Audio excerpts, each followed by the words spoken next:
Okay, good morning, everyone. Thank you so much for joining us. I think we're going to have quite a few more joining us while the presentation starts, but let's just get started in the meantime. We don't want to run late. So for those who don't know me, my name is Nicky and I am the Office Manager of Pro Talent Recruitment. We've been in recruitment for 27 years. We've got quite a good reputation within the Durban and South African market. And I specifically specialize in financial services recruitment. So insurance is part of that. And I do a bit of banking as well. But yeah, that's my speciality. I've been in the industry, specifically insurance, for about 3 years now. And I've got a lot of intel to share with you guys in terms of HR and recruitment. But yeah, so today's webinar is going to be all about creating a 21st century brokerage. So it's basically just moving your brokerage up into the later century for those who are still in the past. And there are quite a lot of those who are still in the past. I actually recruit for a lot of brokers who do everything with paperwork. They don't touch a computer at all. So believe it, there are still those who need to move up to the 21st century. But yeah, so we're going to be chatting to Dawn a little bit later.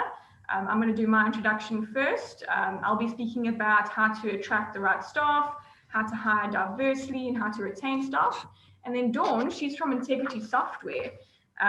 She actually helps run the software for insurance brokers. And it's actually a family business that she's part of, which is quite fun. But yeah, so what she does is she creates, maintains simple software for insurance brokers. And she's built AI structures and systems for local and international companies before joining her family business more recently. But we'll be speaking to her a little bit later about systems and streamlining your business, how to work with recorded advice systems, and also utilizing AI to give you the time and freedom that you need.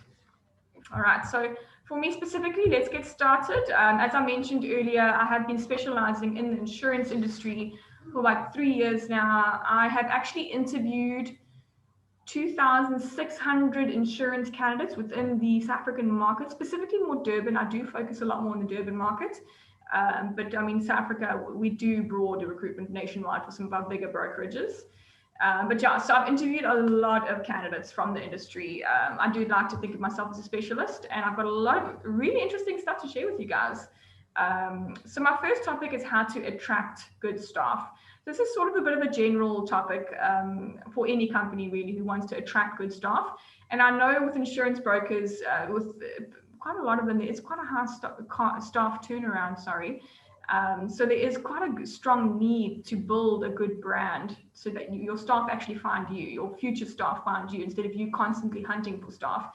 I know recruitment is something that not everyone enjoys doing. It's actually very difficult, especially when you interview someone, you love them, and then you find out they've got a criminal record or something else pops up, and you just think, oh, all this time and energy wasted for someone who ended up being, good for nothing, really. But yeah, so I'm going to help you with that a little bit just now. But first, we're speaking about how to attract good staff.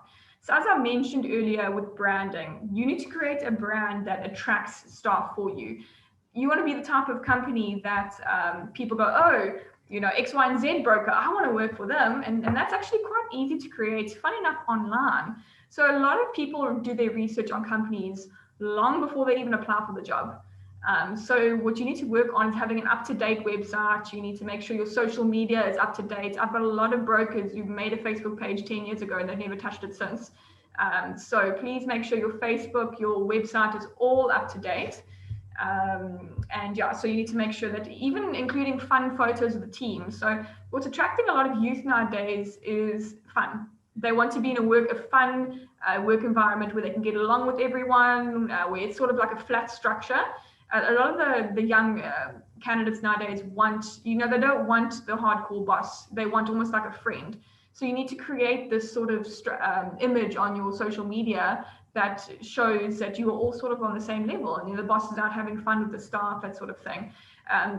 Young people want a work-life balance, and they don't want to be at the office 24/7, so they want to see you having fun going out there. And a lot of people do take their staff out for fun events and whatnot, but then make sure you take photos and put them on your social media. What also helps is if your own staff are commenting on, your social media. So I know for us specifically, we always ask our staff to share our social media, to comment on things, because it just shows that, a good team working environment, which a lot of people want. So yeah, as part of creating a good brand, it's actually showing that you have fun on your Facebook, on your Instagram, whatever the case is.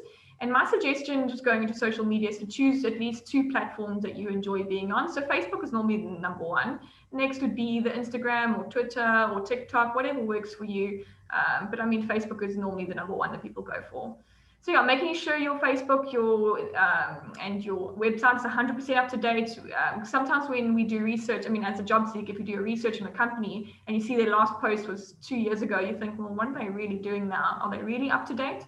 So it just creates a bad impression if your social media and your branding isn't 100%. Next is looking after your staff. I know this is crazy, but looking after your staff and actually putting their best needs first will actually help you find better staff.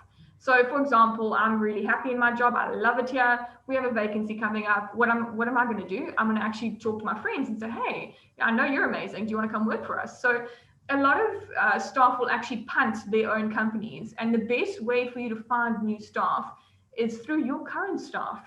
They know people, they know your culture, they know everything that this job requires. So looking after your current staff and asking them to help you with recruitment is probably the best and cheapest way to do it, because they'll normally recommend people they know and they can vouch for, and normally those placements are actually the best quality. So there is a statistic that says that 76% of all good hires are actually done through referrals. So your best bet of finding a really good staff member is through chatting to your team. What also really helps is having an incentive structure. So I've got 3 companies who do this, who literally pay their staff if they end up hiring one of their recommendations, and that recommendation stays for more than 3 months or 6 months, whatever the case is. So it's a successful hire. They pay them. So the one company pays 500 Rand, the other one pays, I think my highest paying one's up to 5,000 Rand, depending on the actual job. So if it's a high level manager job, the staff member can get paid up to 5,000 Rand for referring that person, and the person ended up being successful and has been a good match for the company. So it's also something to think about, is incentives, to incentivize your staff to actually refer and recommend people. And again, as I mentioned earlier, it's the best way to hire through referrals. Although I'm a recruiter and I know what I'm doing, I'm not trying to chase you away from my business, but referrals are always the best way to do it, just to be honest with you. Next is benefits. So when I interview candidates for Brokerage, the first few questions they ask me is, what are the working hours? Can we work from home? What benefits do they have? And you're thinking as an owner or a manager, you're thinking, well, that shouldn't matter, like why? I mean, it's amazing to work here. They should all want to work here. I'm not going to tell them about all these benefits and that sort of thing, but that's what they want to know up front, realistically. And they want to know about their performance reviews. They want to know about salary increases. So as a recruiter, I'm always honest. I normally get all the information up front from my clients, but often the client doesn't want to give it to me, or they say no. Then they need to come talk to me, and then I'll tell them about the salary. And when I tell the candidates that, they often go, it's not really the greatest thing, So always being upfront and honest about your benefits that you're offering is always great, especially when you put up your job advert. State the salary, just because you don't want to waste your time and waste other people's time. So yeah, benefits is also really important. I have a lot of candidates from the insurance industry who, when I interview them and I ask them, why do you want to leave your current broker? They go, well, I need medical aid. We sell medical aid and my company doesn't even offer it to me for discounts, whatever the case is. So for a lot of brokers who actually sell, insurance or medical aid or whatever, sometimes they don't even offer it to their staff at discounted rates. And so the staff don't even get any benefits whatsoever. No provident fund, no medical aid, no funeral cover, nothing like that. So it's just so ironic that you sell it, but you don't give it to your staff. So it's something to consider as well. It's a big benefit. Candidates are looking for that. They want to go to a company that has their best interest at heart. So if you're selling the products, at least try and make a plan for your staff, offer it to them for a discounted rate, and then advertise that on your job advert. Say we offer benefits, we have incentives. That's what people want to hear. They want to hear they can earn more. They want to hear that they can get more benefits from your company. Although it's quite selfish, that's how most people think nowadays. So make your benefits and your working hours obvious. The next thing is working from home. Now this is quite ironic, and I always say this to people, it's so ironic that in these times, people still won't allow their staff to work from home. I only have a handful of insurance brokers who allow their staff to work from home. I don't know what it is. I honestly can't tell you, but most of them won't. And I literally have the best underwriters on my books who refuse to go work in the office. They just want to work from home for their own reasons, whatever it may be, whether they have children or whatever the case is, or they're worried about the pandemic. But they only want to work from home, and they're highly qualified, good experience. And I can't place them anywhere because no one wants to take someone who only wants to work from home. So it's something to consider as well. It's a huge benefit. I have one broker who has like a program, like a roster, 1 week work from home, 2 weeks at the office, and 1 week work from home, 2 weeks at the office. And that actually was one of the turning factors for the candidate that I placed at that broker. So just think about that as well, offering some flexibility and putting that on your job advert. So when you are advertising your jobs, make sure you put all your benefits up front. You want to, when the candidate reads the job advert, you want to make them want to apply. Although ironically, you're probably getting a lot of wrong people applying, which is everyone's problem really. As a recruiter, I go through thousands of applications that are often completely wrong for the jobs. But that's my job, and I'm happy to do it for you. So if ever anyone needs me to advertise anything for them, I'm happy to do that, and I'll sift through all the terrible responses for you. We can just charge a small rate for doing that if you don't want to pay the full recruitment fee for all my services. But yeah, that's something that's not great about advertising jobs sometimes, is you get all the wrong responses. But at the same time, by seeing we allow flexible hours, or by seeing we offer medical aid, can be the difference between a great person applying and them not applying. So don't be scared to get all those thousands of applications. It's part of the process. My suggestion would be, if you're going to advertise a job and you're worried you might get thousands of terrible applications, put a task to it. I always say the reference number is 501. Reference number must be stated in the subject line of your application.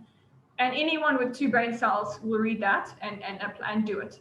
And yet you get thousands who won't do it. So then they're not good applications or good candidates. So always put a task with your job adverts. Always say, do this, or put this as a subject line, or send a motivation letter specifically addressing X, Y, and Z. Try and make it easy, but also at the same time, try and make it a task where they have to do it. And if they don't do it, then they're not worth your time. So it's a nice way to actually get through all the bad applications. All right, so that's how to attract good staff, is putting up good adverts, making sure your social media is up to date. Again, I have a lot of brokers who actually don't have websites. And it's always awkward for me because one of the ways I tell my candidate to research the potential company is going on the website.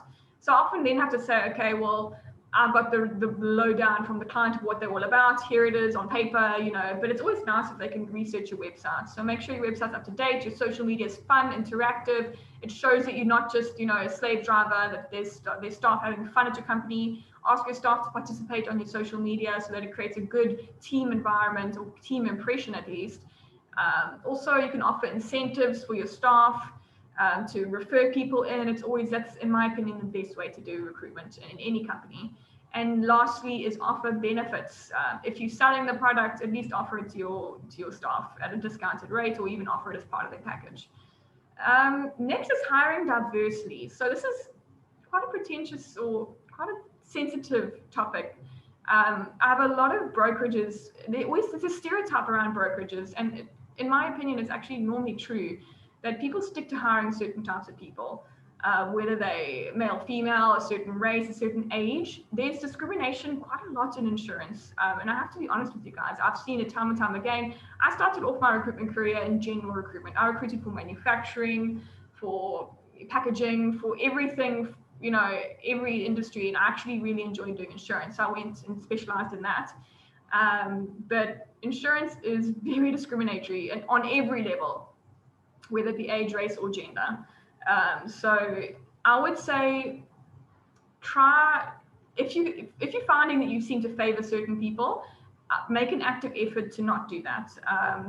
The benefits of hiring diverse teams is far greater than you ever realize. The type of dynamics, team dynamics you'll bring into the business by hiring diversely is great. And it'll add more to your team than you've ever had before. And you know what? Diverse teams often last longer. So, for example, if you only hire pink females, that's 25 years old, your whole business is full of that. And you're going to find the staff turnover will be high, or you might find there's always the same problems coming up, and people are just, these ladies just don't know what they want, But it's because you keep hiring the same type of people. You need to hire diversely. And it's actually quite easy to do that. As a recruiter, people sometimes say to me, yeah, but there's only these candidates are good. Only these candidates know what they're doing. And I say, well, I can guarantee I can find you someone who's completely different who can do the exact same thing. So if you don't know where to start, if you don't know how to hire diversely, I can definitely help with that, because well, the nice thing with going with recruiters, you could tell me, listen, I don't mind hiring diversely, but then I need this skill and I need this presentation. And I can say, I'll find it for you. So hiring diversely has got a huge amount of benefits, not only for your company, but for your team. Diverse teams last longer. When you keep hiring the same type of person, you're going to end up finding that your staff turnover is going to be very high. So yeah, that's just touching on hiring diversely. If you need help with that, please let me know. I can always guide you. I can always say, well, some clients tell me, okay, I want this, but then does that even exist? And I can actually give you information. I'll say, yes, actually, I've got 20 candidates that are just like that. So my job as a recruiter is not only to find staff for all the companies who use me for hiring staff, but it's also just to get a good general idea of the talent out there. So I often do what I call talent interviews, where I just spot a CV. I'm like, hey, that actually looks pretty good. And I interview them just for the sake of it. So I've got a huge database of insurance candidates throughout South Africa. And if any of you ever need advice, even salary expectations, I've got a lot of brokerages asking me, am I paying the right salary? Is this market related? And I can tell you exactly if it's market related or not. And that's also something to touch on, jumping back on how to attract staff, is salary packages. Durban does not pay very nicely. Now, there are always the exceptions. I've got some brokers who pay wonderful salaries, and I can always find them staff very quickly. But a lot of brokers don't offer market-related salaries. So just speak to me if you need to know market-related salaries. I can send you a little report. I haven't got one, but I can make it for you. Any specific jobs or titles in any qualifications that you might need the person to have, I can tell you what to expect. But what I found in Durban specifically is there's a huge amount of candidates out there who can do the job. Good underwriters, good claims administrators, whatever the case is, but they aren't really qualified. So they've been under supervision for a long time, or they actually are in their 50s and they haven't had, they were part of the old generation where you didn't need all these qualifications, but they can do the jobs. So those candidates are normally quite cheap. They don't normally expect very high salaries. So for my clients who can't afford the market-related salary, I always suggest maybe looking at someone who maybe hasn't got the qualifications, because they'll be quite affordable. But a lot of candidates now are fully qualified. And unfortunately, once they're fully qualified and have at least 2 years experience, they become quite expensive.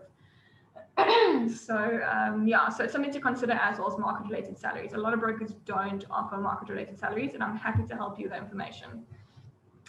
So last on my list is how to retain staff. Excuse me, I just want to drink some water quickly. Okay, so how to retain staff. Now, a lot of what I've mentioned already is relevant to how to retain your staff. But what I want to speak to you specifically about is like characteristics I find with a lot of brokers, especially around Durban, that I have candidates complain about. And it happens time and time again. I interview candidates and they always complain about the same things. Number one, believe it or not, is favoritism. This is crazy, but it's true. Normally, brokerages are run by a handful of people, if not one owner, and the owner always has favorites. And I have so many candidates who complain time and time again. The owner always has favorites, and he doesn't care about me, or she doesn't care about me, and it's always the favorites that never do anything wrong, and I always get the blame for everything. And now you might think it's a terrible candidate. These things happen, but I have it consistently where they're complaining about favoritism. It seems that favoritism creates a very toxic work environment, and those who are not in the favorite circle leave very quickly. So you might find a lot of brokerages, you have your top team, which is your favorites, and they last long. They last 5-10 years. But then you have your junior staff who keep on leaving, and you wonder, wow, these youngsters coming in, they're terrible. They can't keep their jobs and they can't do their jobs properly. But the work dynamics have changed a lot nowadays. Youngsters, what they want is very different from what the older generation wants. And they really don't like favoritism, and they really don't like hierarchy either. So the more senior staff who've been there for 5-10 years, who are calling the shots, the young people say, they're not my boss, why must I listen to them? So try and keep your structures as flat as possible. If you're the boss and you're calling the shots, youngsters don't mind that. There's one boss, and you look after that boss. But when there's multiple staff who aren't the boss, who are calling the shots, that makes things a bit more complicated. So try not to show favoritism. And if you are, you might not actually be aware that you're doing it. So keep in mind that your top team is the top and is the favorite, and the junior staff don't like that. So that's the number one complaint coming up is favoritism. Next is being benefits. A lot of people leave because the company don't offer benefits, and they always bring up the fact that it's ironic. They sell it to their clients, but they don't offer it to their staff, which is hurtful to some people. Next is, again, speaking about the owners of brokerages. Often they've got closed doors. Often they're so busy out seeing clients, and they're so out there that they don't have a chance to actually connect with their staff. I have a lot of candidates complaining that the boss just doesn't care, or he doesn't speak to them, or they've complained to the boss about X, Y, and Z, but the boss does nothing. So you need to have an open door policy. So make sure that you listen to your staff, especially when they complain, even if it's something small. You need to make sure your staff feel heard, because what will often happen, and again, I have had this on numerous occasions, I've complained to the boss has done nothing, it's been a year, I'm out. And that often happens. Next is undelivered promises. So, and this happens a lot in brokerages. It's I'm going to hire you, I'm going to pay you this, it's going to be amazing, we're going to bring in this whole new aspect of the business, you're going to be in charge of it, we're going to have incentive programs, you can make this much money within 2 months, our last person made double that amount, you should be doing fantastic in this job, it's going to be amazing. And the person joins and nothing happens. Or, maybe something small happens, but nothing really materializes. And so the person gets very despondent, and normally within about a year tries to leave. And it's always undelivered promises. It's always, when I was in the interview, it was amazing, I couldn't wait to join. They promised me so much. They promised me they'd pay for my studies. They promised me that I'd move up. There's a management program. They promised me they'd do this or that, or they'd offer me these benefits, but nothing has ever happened. And so they try to leave. And that's also a huge complaint with staff. So the solution to this is not to overpromise. And you know what? It's so ironic because a lot of brokerage owners are so dynamic and they're so charismatic because they own a brokerage and they own the business, and they normally are very powerful people, to be honest with you. And so when people get interviewed by them, the people just get like charmed and they're like, oh my goodness, I can't wait to work for this person. But then this person, the boss, ends up overpromising because they want this staff member, and then they truly at that moment believe these things will happen. But be realistic with potential staff when you interview them. Say to them, listen, I have these plans. I'm making my way towards doing it. We're hoping to grow into this massive conglomerate, whatever the case is. We want to do X, Y, and Z, but realistically, it's going to take a few months. We'll need to be doing regular check-ins with you to make sure that everything's on track still. I don't want to make promises. It's always something I always say to my candidates when I interview them. I don't want to make you false promises. I don't want to lead you on. This is realistically where we are at. This is where we want to be. This is the plan, but I can never, ever put anything down on paper. I can never make promises. So it's up to you to decide if you want to join and help me create this image that I have, that I want, where I want the business to be. So be realistic. And just to emphasize again, a lot of brokerage owners are very charismatic and very convincing. And ironically, convincing someone to join your company is the easiest part of recruitment. It's keeping them that's difficult. So the best way to do that is to be realistic in the first interview or second interview. What I always suggest to my brokerages is have the person join you for a few days. So the person, if the person's unemployed, that's easy. If they don't have a job, that's fine. They can join you for a month, there's no strings attached. But if they are employed, I always say, have them try out for a day or two.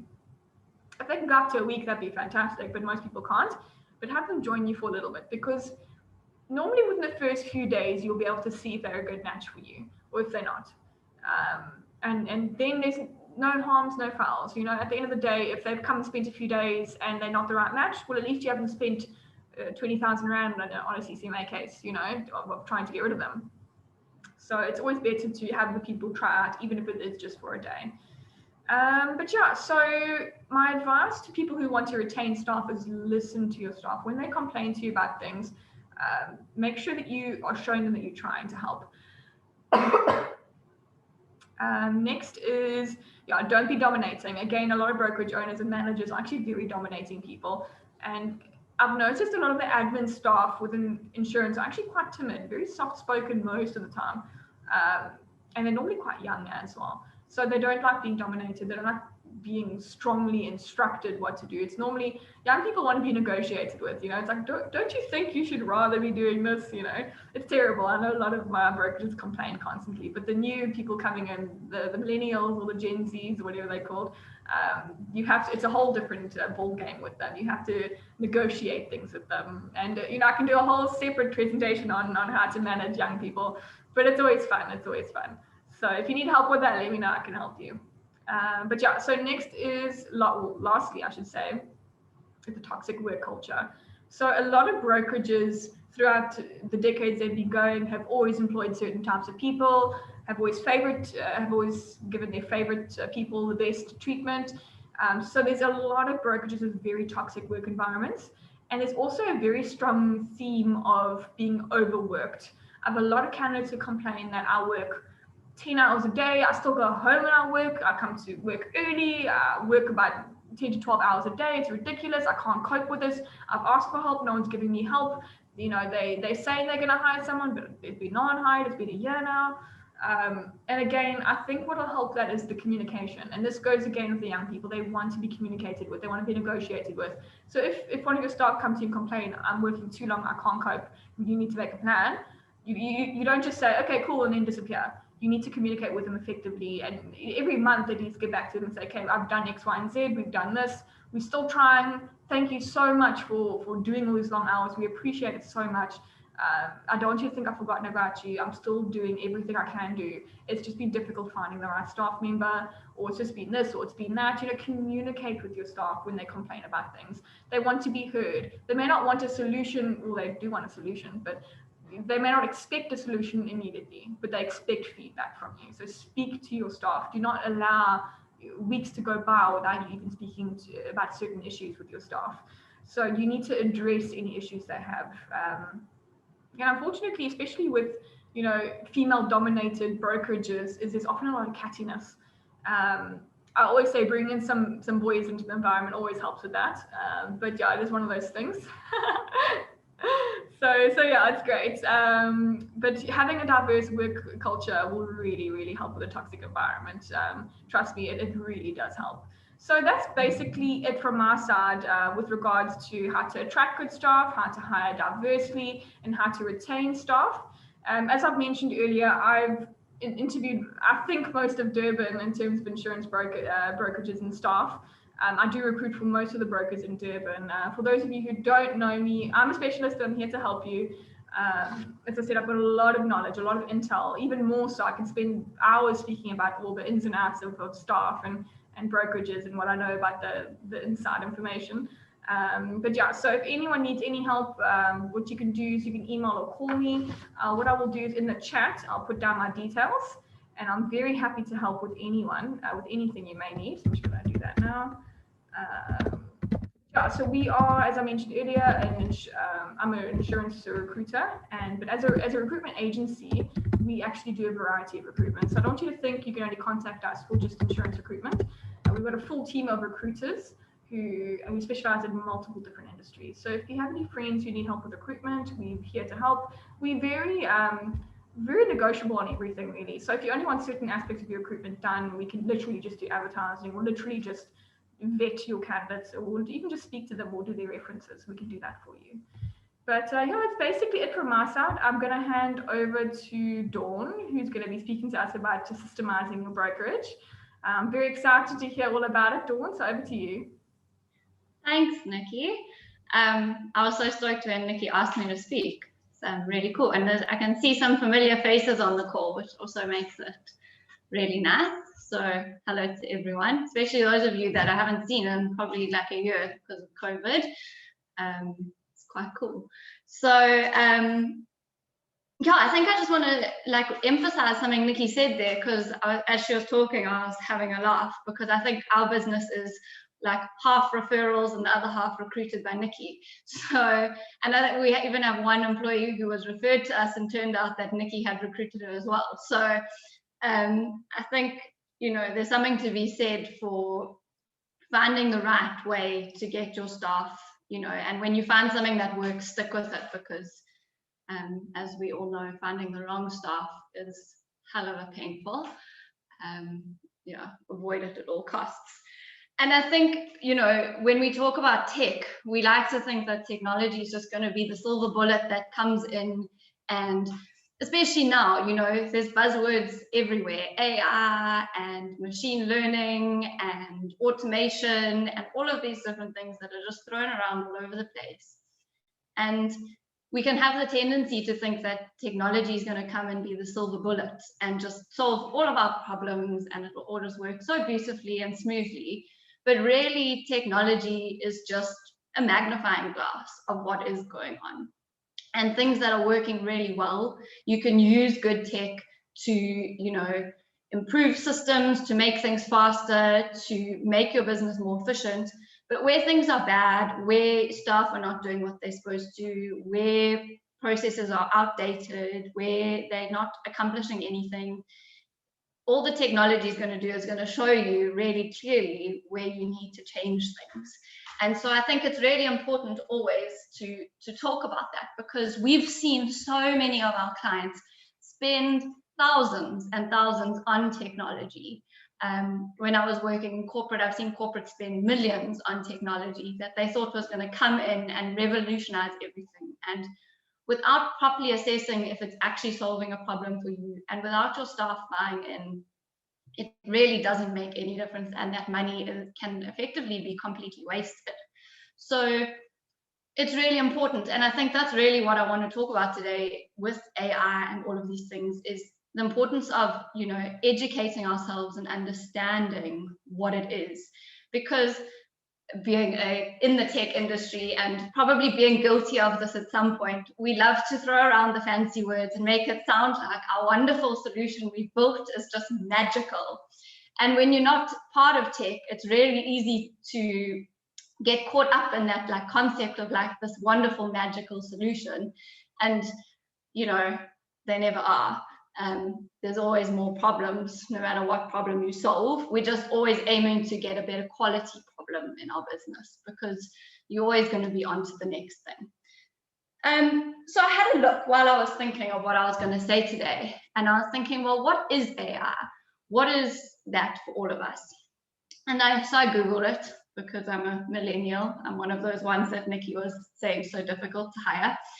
And AI and Google, it literally just said, it's the development of computer systems to perform tasks normally done by humans. And I think that was just such a beautiful definition, because it demystifies everything. We've been living with AI for years. The simplest example is email. You know, 50 years ago, you wrote a physical letter, you gave it to a person. I don't know, 50 years ago, there were cars. They drove to another place and they handed the letter over. Now we do it via computer. So that is AI. It's not a robot. It's not something that's going to come in the future. It's something we're living with every day, and we're already using it to simplify what we're doing. The question just becomes, how do we use it better? And what is the right place? Where should we be using AI, and where should we just be keeping things human? Because as brokers, you know, your business is people. You don't want to automate yourself out of the equation. It's not something that makes any sense. Your business, the reason you have a broker is because you don't want to phone call center. I don't want to speak to some like chatbot at Outsurance that makes me a number. I mean, we've all had that experience where you email in something and you get that automated response. You know, your claim number is 107,000, and you just about want to tear your hair out, especially when the next day they don't get back to you and then you try and phone them. And I mean, it's something we deal with in our own business. We've often asked the question, should we have an automated ticketing system? And we've made the call to, although it's not the cheaper option, to actually hire someone who manages all our incoming calls and tickets, because it gives that personal experience of someone speaking to you. And I think that's really important for all of us to consider as tech, you know, in insurance, becoming the important to maintain where do we want to be personal and where do we want AI. So having said that, where can we use AI? What is some good examples where, you know, we're dealing with a lot of brokerages? Where have we seen things work? And I think the key question to ask yourself is what am I, or what are my staff, or what is my business doing daily, weekly, monthly, annually? That's the same. And it requires no creativity. So am I pulling, or making a list in Excel of all my clients that had more than 10 claims every month? Maybe you're doing that every month, you're making that. Why? It would be my question. That is something that a computer can do for you. It's standardized, it never changes. It can be in your inbox when you arrive at work on the 1st of the month. There's your list of all the problematic clients with many claims that month.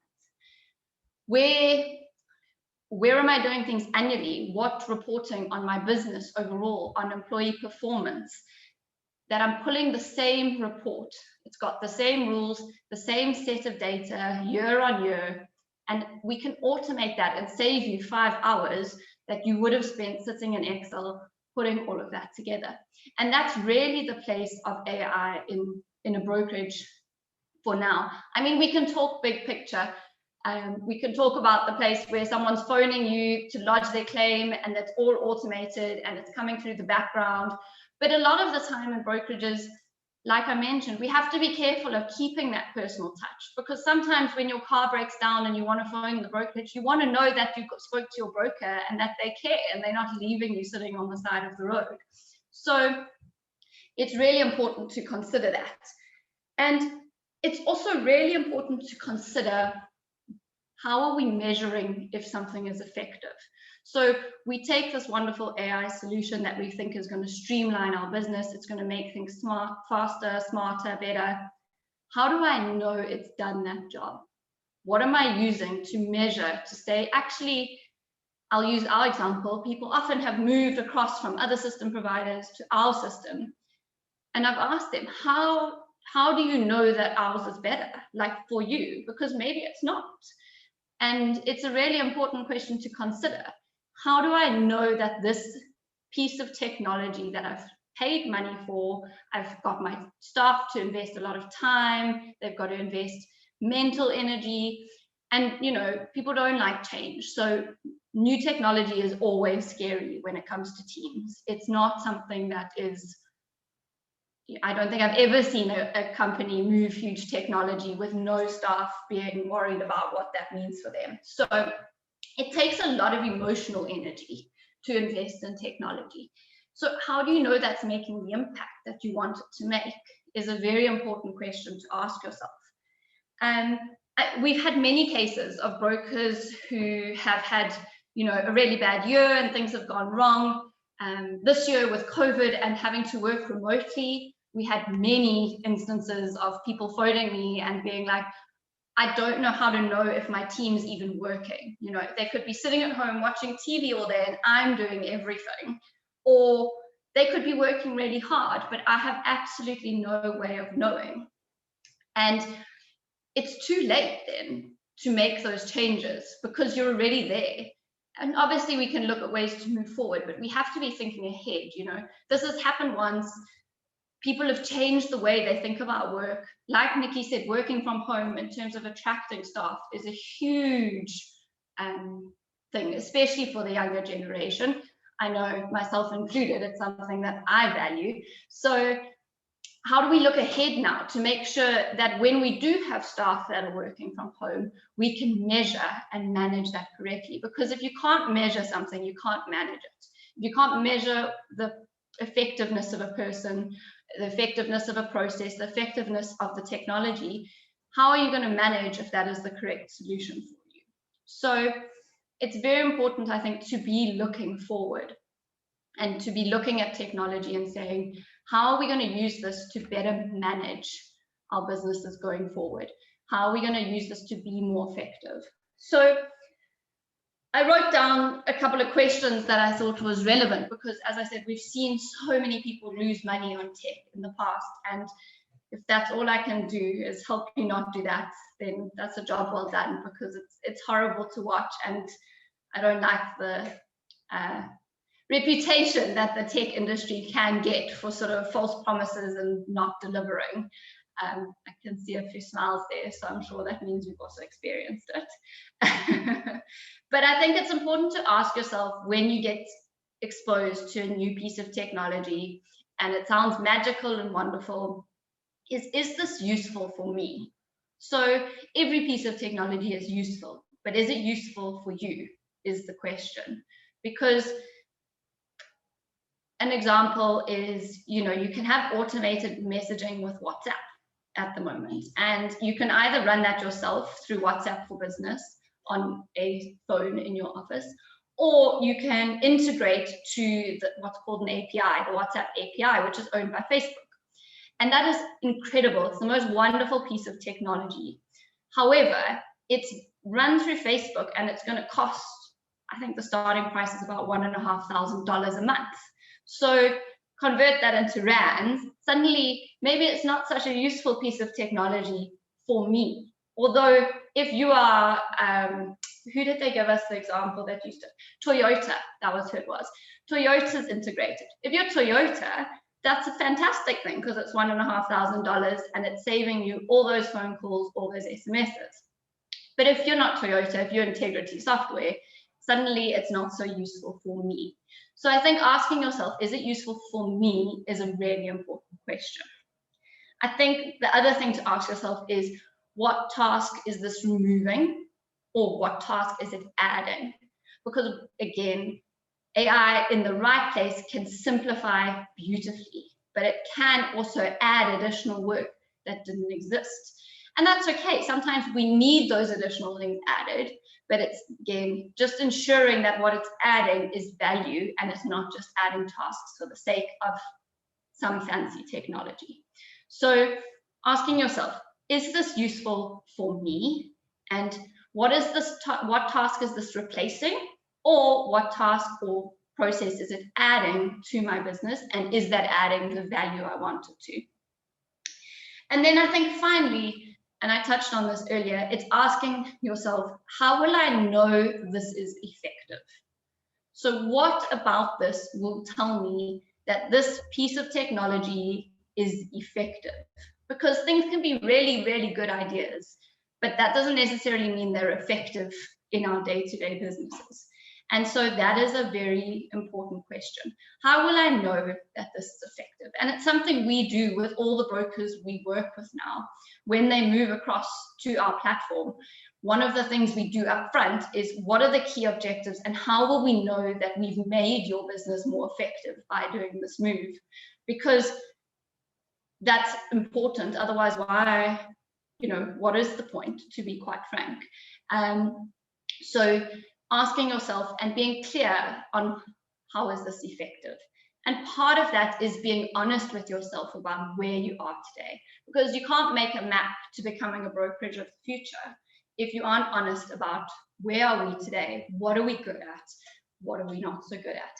And I'll drop my email in the chat here, but often you just need to chat to someone and say, what does this even mean? When you don't speak tech, and tech changes so fast that I hardly even can keep up with it, you often just want to pop someone a mail and be like, hey, they've said this and this and this. What does that actually mean in English? What does that mean for my business? And I think it's important to find people, be it me or anyone, that you can bounce that off and get that sort of objective opinion on, what does this technology actually mean in English versus fancy tech talk. And I think the final thing that's really important is, we don't want to take technology and get rid of ourselves, essentially. I'm sure most people have watched The Social Dilemma on Netflix. If you haven't, you should really watch it. It's fantastic. A little bit scary, but really good. And in it, they talk a lot about humanizing tech.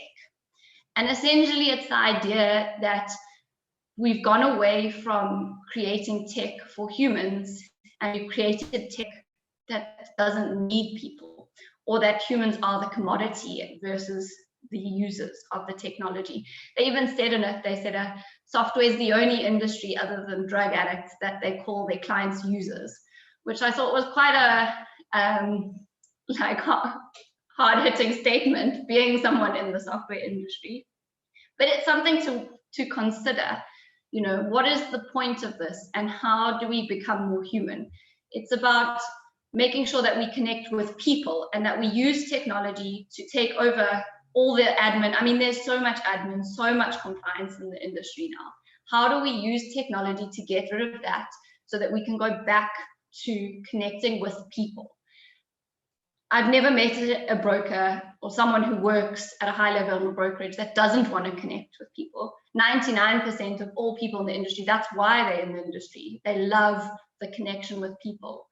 And we've got so much paperwork, so much of this, that we've almost lost that essence in a way, and we're not able to connect with people as much. So how can we take systems and use that to enable us to get out there connecting with people again?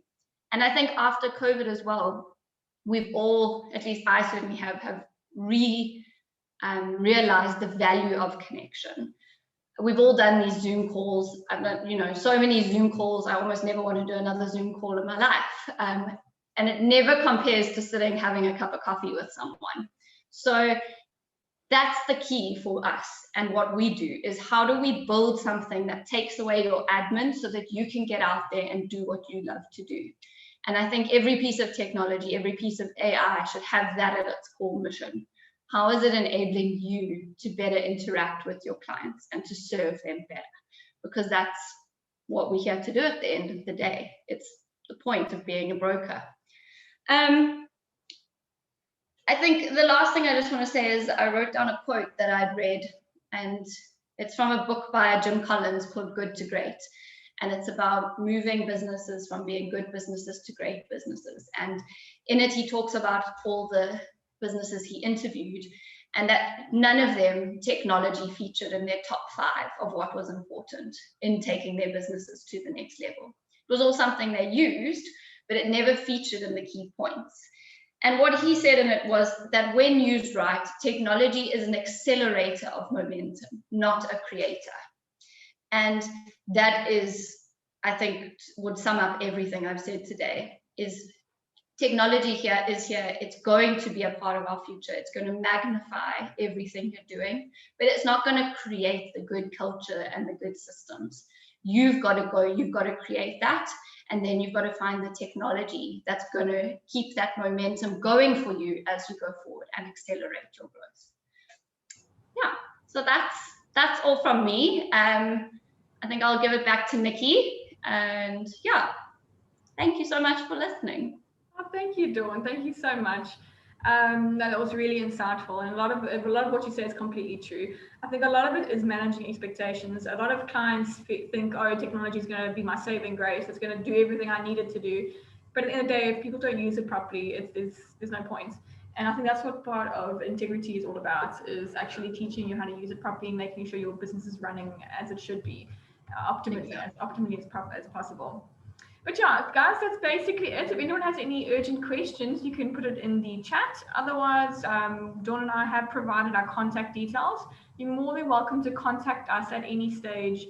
We're available to help any of you. I mean, as you said, we are all in the same industry together, so we can help each other in any which way we need. But essentially, yes, Dawn is all about software. I'm all about recruitment. So really, thank you everyone so much for joining us this morning. It's been lovely chatting to all of you and seeing some nice new faces. Thank you everyone. So that's basically it. Thanks guys. Bye.